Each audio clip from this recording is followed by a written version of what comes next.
Don't you ever wonder what The Walking Dead is actually selecting for? There's a moment in the season 4 premiere, 30 Days Without an Accident, that I keep coming back to. Rick is in the prison garden, tending vegetables, mud on his hands, trying to be something other than the man with the gun. And a stranger walks out of the trees.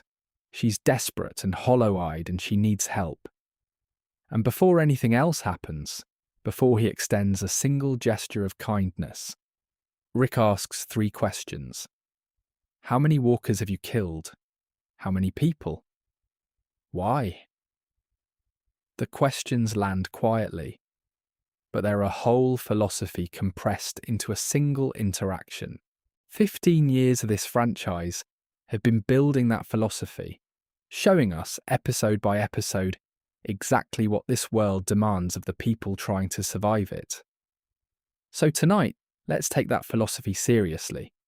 Let's find out who from television's wider landscape would actually make it, and what that says about the world we've been watching. Let me start not with the candidates, but with the test itself, because I think most people who engage with this question get it wrong from the beginning. The Walking Dead doesn't reward the most dangerous person. This is the franchise's most important and most consistently demonstrated truth, and it's the one that gets overlooked every time someone asks a question like the one we're exploring tonight. The assumption is that survival in TWD is primarily a physical problem, that the person with the best combat skills, the most ruthless instincts, the highest kill count, is the person who thrives. But watch what the show actually does with that person, and you'll see something different. Shane Walsh is physically capable, tactically intelligent, and willing to do things that other people won't. He's also dead by the end of season 2. Not because he was outfought, because he was outgrown. The world needed something from its survivors that Shane couldn't provide, and the show is very precise about naming what it was: the capacity to remain a person while doing what survival requires. To hold the gun and still know when to put it down. The Governor is another version of this lesson. He builds Woodbury, a functioning community with electricity, organised watches, something that looks from the outside like genuine stability. He's charismatic and tactically capable, and completely convinced that his methods are the most honest response to the world's reality. He's also destroyed by the specific gap between his self-image and his actual impact on everything around him. TWD kills him not with a walker, but with the accumulated weight of what his leadership style costs. Negan takes the lesson one step further. He survives his community's fall. He adapts. But the version of him that becomes genuinely interesting to the franchise, the version that eventually anchors Dead City, is the one that exists after the sanctuary is gone. After the performance of dominance has nothing left to perform for. The pattern is clear, and it's the foundation of everything we're about to do tonight. The Walking Dead consistently eliminates characters who cannot shift between modes. The person who is only a fighter becomes a liability the moment the fight is over. The person who is only a builder becomes a target the moment the threat arrives. The person who cannot move fluidly between fighter, builder, diplomat, caretaker. That person is carrying a fatal limitation, and the show has spent 15 years demonstrating what that limitation costs. Rick's 3 questions, used as an intake system in the prison's early season 4 days, are the franchise encoding this lesson into a procedure. The questions aren't designed to find the strongest survivor. They're designed to find the one with self-awareness, the one who knows what they've done, can account for it, and has a relationship with their own choices that is honest rather than self-serving. The why is the most important question, not because the answer disqualifies you, but because the willingness to answer it, the capacity to look at your own choices and explain them, is itself a form of survival intelligence the world requires. Before we rank anyone, we need to understand the test. What does this world actually ask of you? I want to be upfront about the framework I'm using here, because I think naming it clearly makes the exploration more useful rather than less. This is my analytical construct, built from patterns The Walking Dead has established across 15 years of storytelling. The show doesn't use this language. No character has ever sat down in Alexandria's council chamber and said, "The 5 pillars of survival." But the pillars are there, implicit in every character arc the franchise has traced. And I think laying them out explicitly helps us evaluate the outside candidates in a way that's grounded in what the show actually values, rather than what a survival fantasy version of the show would value. Pillar 1 is physical capability, not just combat skill, but the broader category of what your body can do in this world. Can you cover long distances on foot? Can you manage an injury without adequate medical care? Can you handle the physical demands of a walker encounter, a supply run, a structural collapse? This pillar matters enormously in the early phases of survival, before communities establish the infrastructure that allows people with different physical profiles to contribute different things. Pillar 2 is psychological resilience. This is, in my assessment, the pillar that kills the most characters. Not directly, but indirectly, by creating the conditions for fatal decisions. Can you keep making reasonable choices after sustained loss? Can you grieve without collapsing? Can you absorb the trauma of what this world requires without either numbing out entirely or breaking in ways that make you a danger to the people around you? The Walking Dead's graveyard is full of people who were physically capable and psychologically overwhelmed. Pillar 3 is community value. Does your presence make the group stronger or more fragile? This isn't just about skills. It's about temperament, about how you handle conflict, about whether the people around you feel safer or more threatened by your presence. Herschel Green scores extraordinarily high on this pillar. He is not, in any physical sense, the group's most capable member, but the community around him consistently makes better decisions and maintains better hope than it would without him. Pillar 4 is moral adaptability. Can you do hard things without losing yourself entirely? This is the pillar that separates Carol from the governor. Both are willing to do things that other characters aren't. But Carol does hard things in service of the community and carries the weight of them. The governor does hard things in service of himself and constructs elaborate justifications for why the weight doesn't apply to him. The distinction is everything. Pillar 5 is resource intelligence and the capacity to find, create, preserve or leverage what the community needs to survive. This isn't just about knowing where the food is. It's about understanding systems, about being able to look at a depleted environment and identify what's actually available, about having the kind of knowledge that translates into practical advantage for the group. Characters who score high on all 5 pillars are genuinely rare in the Walking Dead universe, and they're rare in television generally, because most television creates characters optimized for a specific kind of story, rather than for the specific combination of demands this world makes. Most TV heroes are built for a fixed setting, a city, a precinct, a fantasy kingdom, where their particular skill set is exactly what the environment requires. TWD's environment keeps changing. The skill set required in Season 1 is different from Season 4 is different from Season 11. The character who thrives is the one who can keep recalibrating. A few television characters from different shows and different genres turn out, when you map them against these 5 pillars, to have been quietly built for exactly this kind of world. Not by design, but by the specific demands of the stories they came from. And that's what makes this thought experiment interesting. It's not about picking a winner. It's about discovering what the combination looks like and what that reveals about both the characters and the franchise we've been spending our evenings with. Most TV heroes are built for a different kind of story. But a few of them, without knowing it, were built for this one. Before we get to the candidates who would genuinely thrive, let me spend some time on the filter, the early elimination, because I think it's actually the most instructive part of this exercise. The Walking Dead has a very specific pattern for how it handles characters who are built for the wrong kind of story. They arrive with confidence, they demonstrate their particular excellence, and then the world presents them with a situation that their excellence cannot address.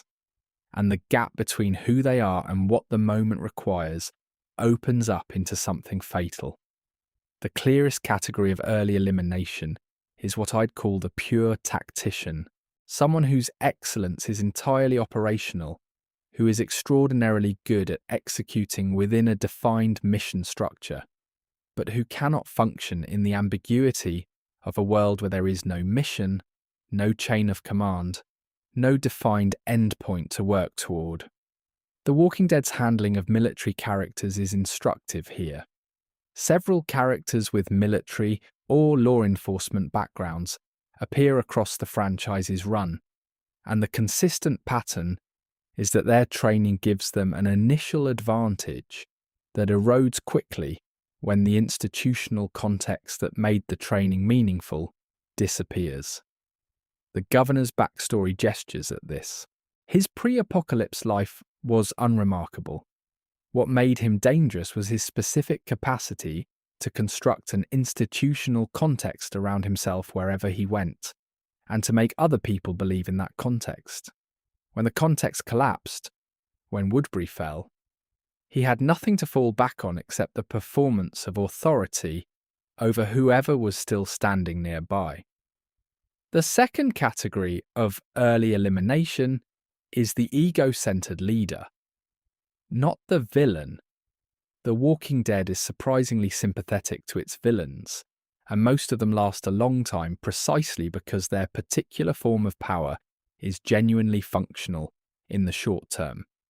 No, I mean the character whose leadership depends entirely on their own assessment of their own importance. The character who has never had to subordinate their judgment to a group's collective wisdom, and who experiences being asked to do so as an attack rather than a necessity.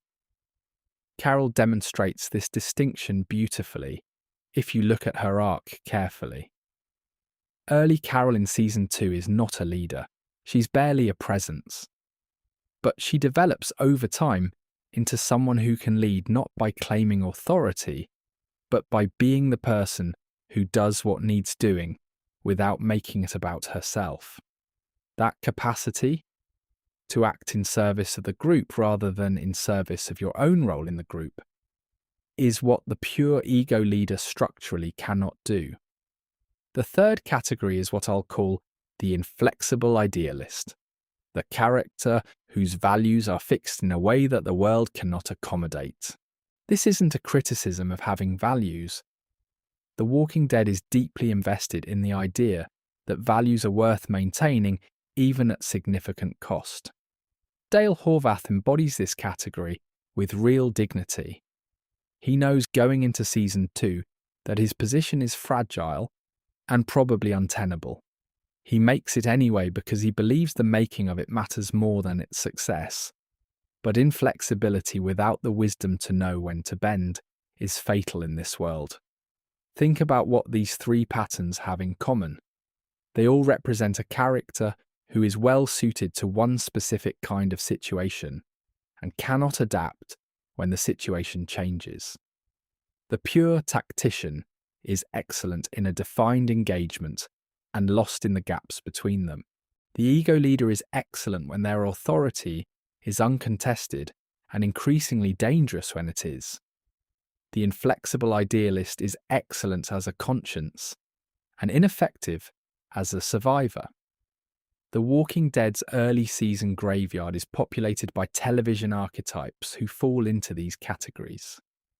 The beloved heroes of procedural dramas, the unambiguous protagonists of action series, the philosophically rigid figures from prestige drama. Many of them would walk into this world with enormous confidence and be gone before the community was established. Some of television's most beloved characters would be dead by episode 3. The question is whether you can see it coming when you map them honestly against what the franchise requires. And that's where the pattern starts to click. Or at least it might. Let me introduce our first candidate carefully, because Walter White is someone this exercise wants to oversimplify in a direction that would make the analysis less interesting. The temptation is to say Walter White would dominate The Walking Dead and leave it there. He's brilliant. He's ruthless. He understands chemistry in ways that would be extraordinarily valuable in a world without functioning pharmaceutical supply chains. He can manufacture things, medicines, poisons, substances that can be traded or weaponized, that almost no other survivor could produce. He can manage threat assessments with cold precision. He can construct elaborate strategic plans under pressure and execute them with discipline. On paper, he maps onto the franchise's most successful leaders in ways that are immediately visible. But here's what The Walking Dead has shown us about that specific profile. And it's shown us repeatedly across multiple characters. The person who uses their exceptional capabilities to establish control over their environment almost always becomes the most dangerous person in the community to the community itself. Not to the walkers, to the people trying to live alongside them. Walter's parallel in the franchise is not Rick, it's the governor. Both men are intelligent, strategic, and genuinely capable. Both men construct systems around themselves that provide real value to the people inside them, and real peril to the people outside, and eventually to the people inside as well. Both men have an almost identical relationship to their own ego. They believe their judgment is superior. They are not entirely wrong about this, and they treat the gap between their judgment and other people's as a problem to be managed, rather than a perspective to be integrated. The governor falls because he cannot modulate. He cannot turn off the violence when the violence has served its purpose. Walter White, by the end of Breaking Bad, has arrived at essentially the same failure point. A man whose extraordinary competence has become entirely in the service of his self-image, rather than in the service of anything external to himself. Where Walter would genuinely dominate, at least initially, resource creation. The prison in seasons 3 and 4 runs into serious problems that Walter's chemistry could address. Medication shortages, the need for tradable goods, the early stages of the respiratory illness that nearly collapses the community in season 4's internment. A functioning chemist is one of the most valuable resources imaginable in the medium-term apocalypse, and Walter is among television's most capable chemists. Where Walter would fail, and this is where the analysis gets interesting, community integration. Walter has spent 2 television seasons demonstrating his categorical inability to be part of something larger than himself. He can manage people, deploy them, use their capabilities in service of a goal he's defined. What he cannot do is genuinely subordinate his judgment to a collective process. He cannot sit in Alexandria's council chamber and accept that the group's decision might be better than his. And The Walking Dead's most durable communities are all built on exactly that capacity. The willingness of capable people to accept that collective wisdom outperforms individual genius in the long run. He'd keep you alive for exactly as long as he needed you, and in a world where the people around you are your only real asset, that's not enough. Tyrion Lannister is the candidate this exercise most wants to dismiss, and I think that dismissal would be wrong in the most interesting way. He's small physically, he has no combat training worth discussing seriously. He doesn't have Walter's chemistry skills or the tactical background of a trained soldier. He's drunk more often than the apocalypse's resource constraints would sustain. On every physical survival metric, he should be eliminated in the first episode. And yet, The Walking Dead has shown us again and again that the most important person in any community is not the most physically capable one.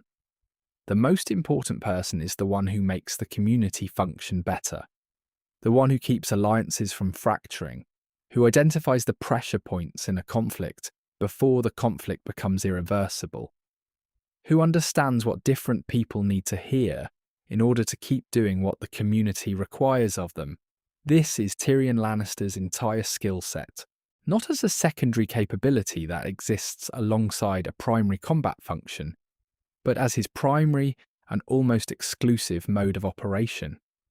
He has survived King's Landing, the Vale, a trial by combat, a siege, and multiple assassination attempts not through physical excellence, but through an extraordinary capacity to read the people and systems around him and figure out exactly what pressure to apply and when. Map this against The Walking Dead's alliance-building arc in Seasons 7 and 8, and the parallels striking. Rick's coalition, Alexandria, Hilltop, the Kingdom, Oceanside, is the most significant political achievement in the franchise's history. It requires convincing multiple communities that have every reason to distrust each other to make a coordinated commitment to a shared goal. The skills that achievement requires are not combat skills. They're exactly the skills Tyrion has spent his entire television life developing.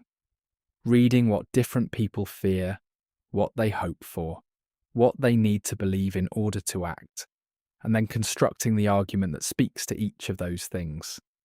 Where Tyrion would struggle, and I want to be honest about this, is the period before community establishment. The early road, the raw physical demands of surviving in a world without infrastructure, before there's a gate to stand at or a council chamber to speak in, he's not helpless. He's resourceful, and he's not soft about what survival requires. But the specific combination of physical demands in The Walking Dead's first season would test him severely. The franchise gives us a direct mirror for this vulnerability in its own canon. Herschel Green. Herschel is not young, not physically dominant, and eventually not able-bodied. He survives not despite these limitations, but alongside them, because the community organises itself around his specific value.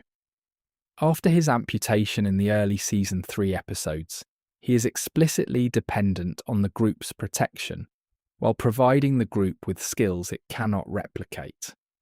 Tyrion would need the same early protection and would provide similar long-term value. In a world that keeps asking who's useful, Tyrion Lannister has been practicing his answer for 39 years. I think, given the chance to establish himself, he would be genuinely indispensable. And The Walking Dead rewards indispensable people, even when, maybe especially when, they don't look like survivors. Omar Little from The Wire is the candidate I find most genuinely fascinating when mapped against The Walking Dead's survival logic.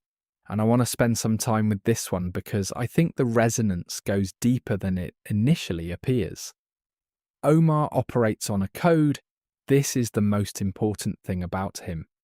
The thing that makes him extraordinary within The Wire's universe, and that would make him extraordinary in The Walking Dead universe. He doesn't rob civilians. He doesn't hurt people who aren't in the game. He moves through a dangerous world with extraordinary precision, and he maintains a set of ethical constraints that are genuinely his own. Not imposed by an institution, not claimed for social approval, but real, personal, and kept even when keeping them is dangerous. The Walking Dead's most durable survivors share this quality. Daryl Dixon operates by something similar. A personal code that isn't the law and isn't exactly the group's rules, but that is genuinely his, maintained through situations that would have dissolved a less grounded person's sense of self. The Walking Dead's most powerful recurring pattern is that characters with genuine internal ethics, as opposed to performed ethics or institutional ethics, survive better than characters whose moral framework depends on external enforcement.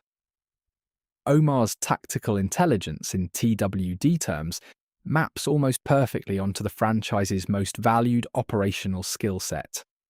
He moves through hostile environments with extraordinary economy. Minimal noise, minimal footprint, maximum situational awareness. He doesn't engage unless engagement is necessary, and when he does engage, he is decisive. He knows how to disappear. He knows how to read a space before entering it. He knows in the specific way that matters enormously in a world full of walkers, the difference between a situation that can be managed quietly and a situation that cannot. His scavenging potential is immediately obvious. He spent his entire depicted life finding things in environments that are supposed to be closed to him, moving through spaces that other people consider dangerous or inaccessible, extracting value from situations that look like dead ends. Supply runs in Alexandria's depleted resource environment would suit him perfectly. What makes Omar's case for TWD dominance genuinely compelling, though, is the community value question. The Wire's tragedy, and it is a genuine tragedy, is that his world has no institutional space for a person who operates by his specific code. The game requires players who can be corrupted, used, broken down, and rebuilt in the service of the game's logic. Omar refuses to be any of those things, and the refusal cost him everything. The Walking Dead might be the first world that doesn't need him to fit an institutional mold. A post-apocalyptic community doesn't need him to be a good citizen in any conventional sense. It needs him to be exactly what he is, someone who can do the dangerous work, who won't abuse the power that comes with doing it, and who has a personal code sturdy enough to hold under pressure. What if the world Omar was built for finally arrived? I find myself genuinely moved by that possibility. The Wire denies him a context where his specific combination of capability and ethics has a place to belong. The Walking Dead might have given him one. Jack Bauer from 24 is the candidate this exercise is most tempted to place at the top of the list, and I want to be very careful here, because I think the temptation is revealing in exactly the wrong way. By every conventional survival metric, Jack should dominate. He has elite tactical training. He can operate for extended periods without sleep, food, or medical attention. He can improvise weapons, disable threats, navigate hostile environments, and function under pressure that would incapacitate most people. He has been in more life-threatening situations in his depicted history than most of the Walking Dead's entire cast combined. He has also, by the end of 24's run, absorbed more unprocessed trauma than any character on television, except possibly The Walking Dead's own Rick Grimes. And The Walking Dead is very specific about what unprocessed trauma does to a person's long-term survivability. It doesn't kill them immediately. It accumulates. It creates the conditions for the specific decisions that get people killed. The impulse decisions made from exhaustion, the miscalculations that come from a mind that has been operating at crisis level for too long without the recovery time that crisis level operation requires. The franchise has a pattern for characters who carry this specific burden into their community life. Rick himself is the clearest example. The period after Laurie's death in Season 3, when he begins seeing her ghost and withdrawing from leadership. That's what accumulated trauma without adequate processing looks like in someone who is still fundamentally functional. Rick recovers. He finds his way back. But The Walking Dead is very honest about the cost and about how close the cost comes to being fatal to the people around him. Jack Bauer, by any honest assessment of his psychological state by the end of 24, is significantly further down this particular path than Rick was at his worst. He has lost everyone. He's made choices that cannot be reconciled with any functional self-image. He has been operating in crisis mode for so long that crisis has become the only register he knows. In The Walking Dead's world, a world that requires not just crisis response but sustained community living, morning watch rotations, the patient work of rebuilding, Jack would be extraordinarily dangerous in exactly the moments where danger is least productive. The franchise has a specific and important argument about this through the arcs of constructed normalcy. It keeps building into its most desperate storylines. The prison garden in Season 4, Ezekiel's theatre at the Kingdom, Alexandria's ice cream social in Season 5's first episode. These aren't indulgences. They're the franchise's argument that healing is not a luxury, that the people who can create and inhabit spaces of normalcy inside the horror are not naive but necessary. They're what makes the other stuff survivable. Jack Bauer has never learned to inhabit normalcy. The absence of crisis is not peace for him, it's disorientation. And The Walking Dead requires, eventually, the capacity for peace. The most dangerous person in the room isn't always the one who survives the longest. The franchise has been making this argument since Shane raised his gun on Herschel's farm. Jack Bauer is its perfect outside universe illustration. Jimmy McGill, who becomes Saul Goodman, who becomes the man in the Cinnabon, who becomes finally and painfully himself, is the candidate I find most emotionally resonant when I try to map him honestly against what The Walking Dead requires. His skills are not the obvious survival skills. He's not a fighter. He's not physically exceptional. He can't manufacture medicine or read a tactical situation with Jack Bauer's precision. What he can do is something The Walking Dead consistently needs and consistently undervalues in its own accounting. He can tell people stories that help them keep going. This sounds like a soft capability. It isn't. Every major community in the franchise has required, at some point, a person who could manage the narrative of what was happening, who could communicate the decisions being made in ways that maintain the group's cohesion, who could negotiate with hostile parties in ways that delayed or prevented violence, who could construct the social infrastructure that allows strangers to trust each other enough to share a fence line. Ezekiel is the franchise's own version of this archetype, and the show is remarkably honest about both his value and his limits. He builds the kingdom's theatrical mythology because he understands intuitively that a community needs to believe in something larger than its immediate circumstances.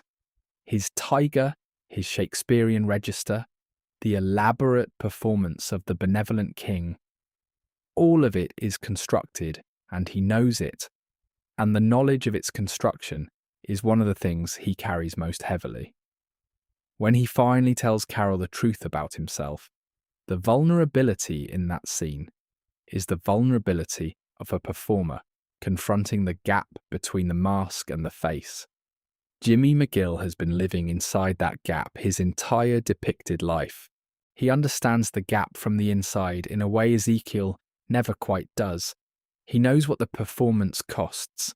He knows the specific exhaustion of being different people for different audiences. And this is the thing Better Call Saul earns over 6 seasons. He knows that the performance, however technically excellent, eventually becomes a cage. In The Walking Dead's world, that specific knowledge would be genuinely valuable, because the communities that survive in the long run are the ones that can tell themselves an honest story about who they are and what they're doing.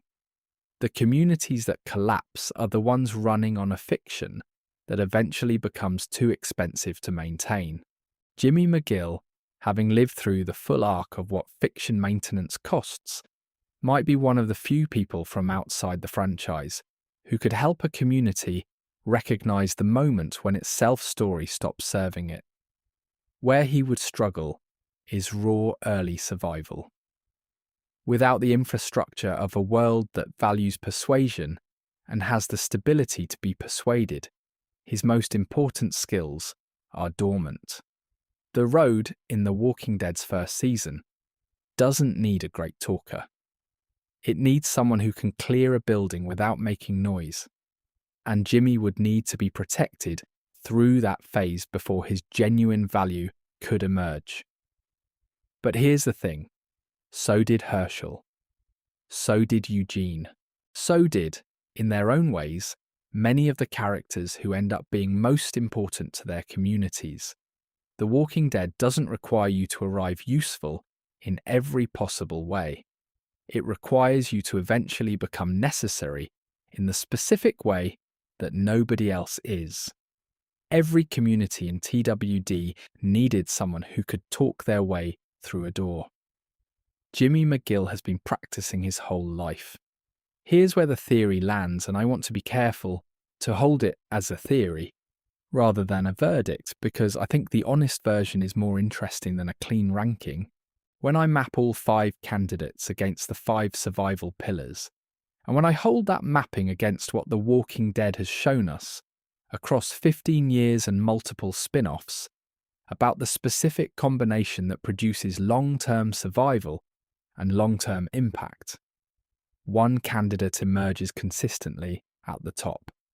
Omar Little. I want to explain why carefully, because the conclusion is not obvious and deserves the full support of the argument. Omar scores high on physical capability, not at the level of Jack Bauer's elite training, but at the level of someone who has spent his entire life in genuinely dangerous environments and is extraordinarily good at managing physical threats with efficiency and economy. He's not the strongest person in the room. He's the person who makes sure the confrontation in the room is exactly as dangerous as it needs to be, and no more. On psychological resilience, he scores higher than any of the other candidates. The Wire puts him through losses that are severe and sustained, and what we observe is not the breakdown of his capacity to function, but the deepening of his commitments. He mourns, he keeps going. He does not construct elaborate psychological defences between himself and the cost of what his life requires. He sits with loss and remains himself. Community value is where Omar's case is most nuanced, and it's worth being honest about the complications. He is not, in any conventional sense, a community builder. He has spent his life operating outside institutions, and the specific skills that make him extraordinarily effective at that mode of operation are the same skills that make integration into a settled community a genuine challenge. But The Walking Dead doesn't require its most valuable members to be its most social ones. Daryl Dixon is Exhibit A. The community needs people who can operate effectively in the dangerous space outside the walls so that the people inside the walls can maintain what they're building. Moral adaptability is Omar's clearest advantage over every other candidate. His code, personal, self-imposed, genuinely maintained, gives him the capacity to do what survival requires without losing the ethical core that makes him trustworthy to the people around him. This combination is extraordinarily rare, and The Walking Dead has shown us how rare it is by building its most beloved characters around exactly this quality. Resource intelligence, in his specific form, is the capacity to find value in environments that look depleted, to move through hostile space and extract what's needed, to identify the assets that other people miss. Every supply run in Alexandria's lean years would be exactly the kind of operation Omar has been running his whole life. The character who dominates The Walking Dead isn't the one with the most kills, It's the one who knows when killing is the wrong answer and has a code sturdy enough to hold that knowledge under pressure. That's Omar. That's always been Omar. The Wire's world was too broken to give him a place to belong. The Walking Dead's world, terrible as it is, might finally be exactly the right size for what he actually is. The theory doesn't end with individual survival, though. The Walking Dead's most important lesson isn't about who lives. It's about who changes the community's trajectory, whose presence reshapes what the community becomes and what it's capable of becoming. And on this question, the analysis shifts. Omar survives. My theory holds that confidently. But does he lead? Does he sit in the council chamber and argue for policies that shape Alexandria's future? Does he become the person that Judith, growing up inside the community, looks to as a model of how to carry hope alongside the capacity for violence? Probably not. Not because he isn't capable of those things, but because his mode of operation is fundamentally outside institutional structures, and The Walking Dead's long-term communities are fundamentally institutional. The character who would shape the community, who would change its trajectory and make it more likely to survive in the medium and long term, looks much more like Tyrion, or in a specific and interesting way, like Jimmy McGill. Herschel Green is the franchise's own model for this category, and it's worth holding him up clearly because he makes the argument more precisely than any theoretical outside candidate can. Herschel is not young, not physically dominant, and after season 3 not fully able-bodied. He is, by every action movie standard of apocalypse survival, a burden rather than an asset. And yet the prison community is measurably better, more functional, more humane, more capable of the specific kind of endurance that survival actually requires. Because he is there. He makes better decisions possible. He maintains the community's relationship with its own values in moments when the pressure to abandon those values is enormous. Tyrion, mapped against this model, scores extraordinarily high.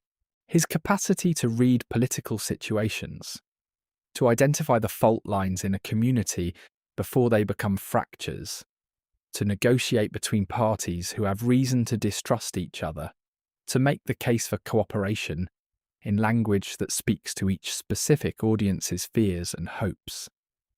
These are exactly the capabilities that Herschel provides in different register.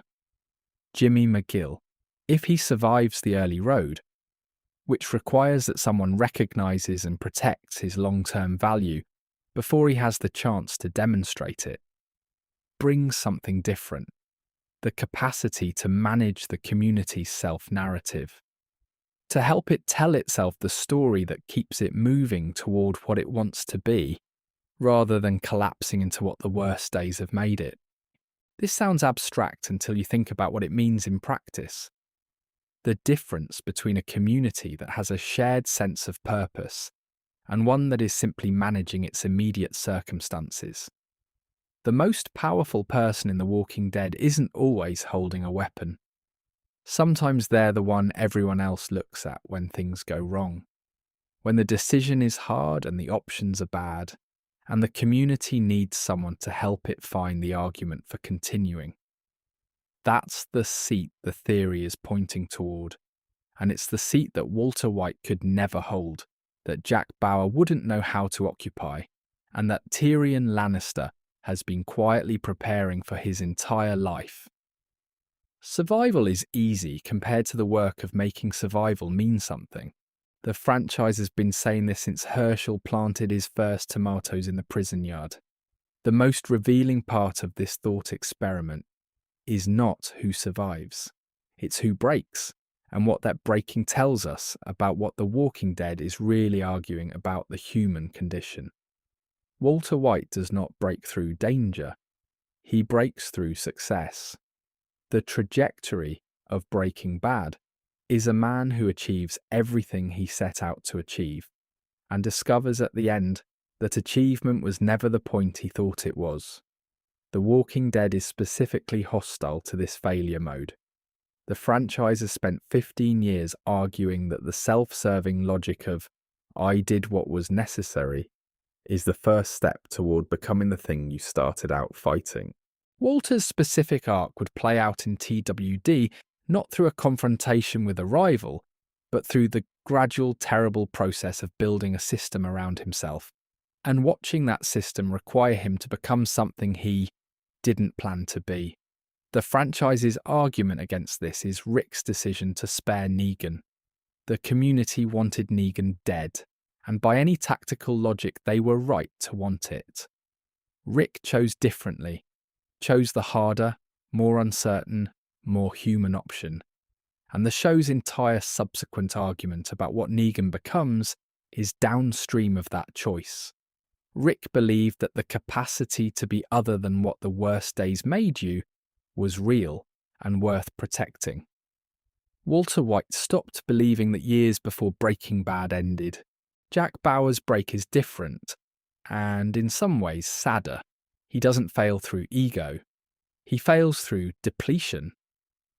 The Walking Dead requires, as one of its non-negotiable demands, the capacity for rest. Not physical rest, though that matters too, but the deeper rest of allowing yourself to exist in a moment that isn't a crisis.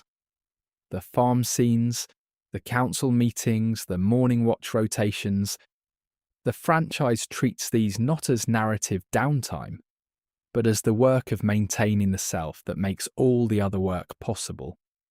Jack has never been given the conditions to do that maintenance.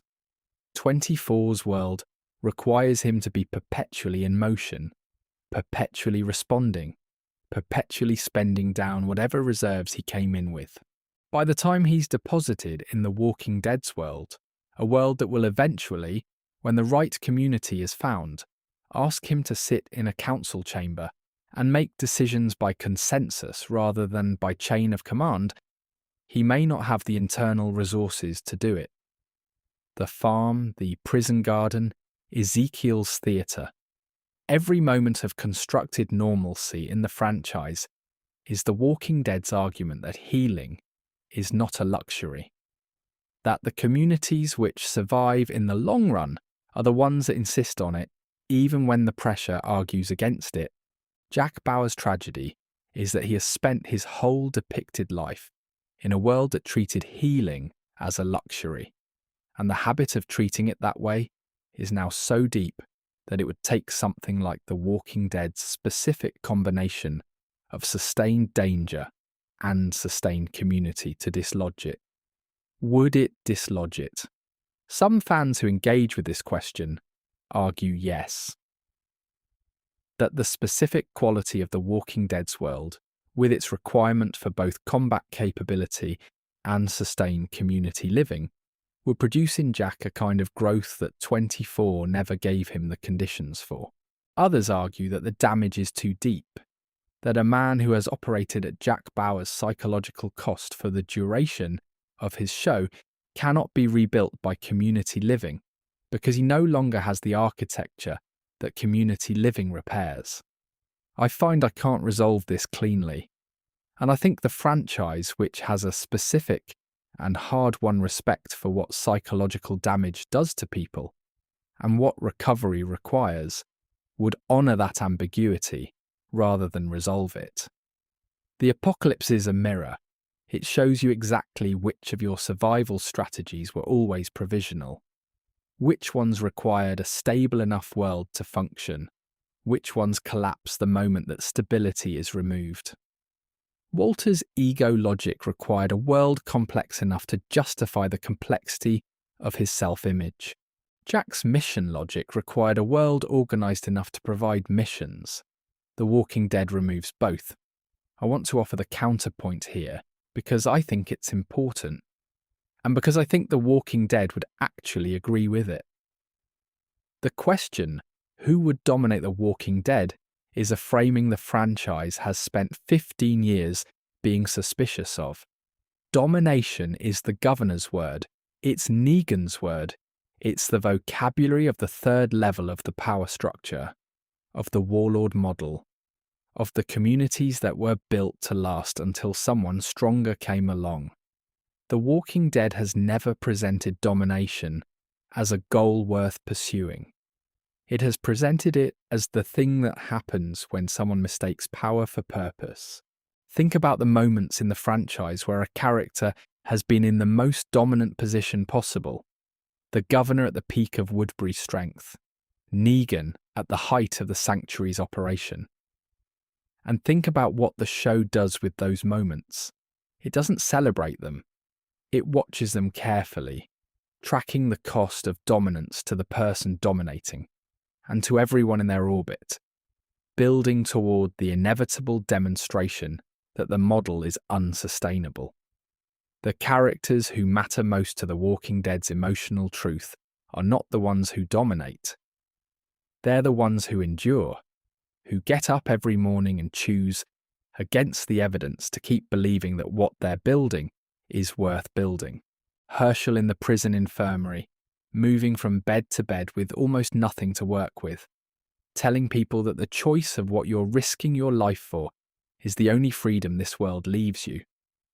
Carol in the Kingdom's quiet seasons, tending to her garden and her knife and her carefully maintained distance from the community she loves, insisting on the right to her own processing, even when the community needs her in the thick of it. The fan community engages with this question in two very different registers, and both are honest responses to real qualities of the experience. There are viewers who approach it as pure power fantasy, who want to know who would win the apocalypse, who would be the most deadly, who would accumulate the most resources and the most community influence. That engagement is completely valid. It's fun. It treats The Walking Dead's world as a stage for a specific kind of imagining, and that imaginative engagement is one of the ways people love and inhabit stories. And then there are viewers who read it as a character study, who are interested in what the question reveals about the characters, about the franchise's values, about what survival actually requires of a person over the long arc of years, rather than over the short arc of an engagement. That engagement is also valid, and it leads to different conclusions. My guess is that if you've made it this far into tonight's exploration, you're probably in the second category. You want to know not who wins, but what the winning costs, what kind of person is left standing at the end, and whether the person standing at the end is someone you'd want to know. By that measure, the question reorients. It stops being who dominates and becomes something closer to who would you want in the council chamber when things are at their worst. And that question has a different answer than the power fantasy version. Let me take you back to the three questions. Back to Rick in the prison yard, standing at the fence line asking a stranger what she's done and why. We've been carrying these questions through the whole exploration tonight, and I want to put each of our candidates in front of them. Not to rank them, but because I think what the questions reveal about each person is the most honest conclusion available. Walter White facing Rick's three questions. How many walkers have you killed? Enough to prove he's not helpless. How many people? He would tell you to. The actual number is different. Why? And here's where Walter fails the test. Not because the answer is wrong, but because he cannot give the honest version of the answer. He would construct a justification, a narrative, something technically true and fundamentally misleading.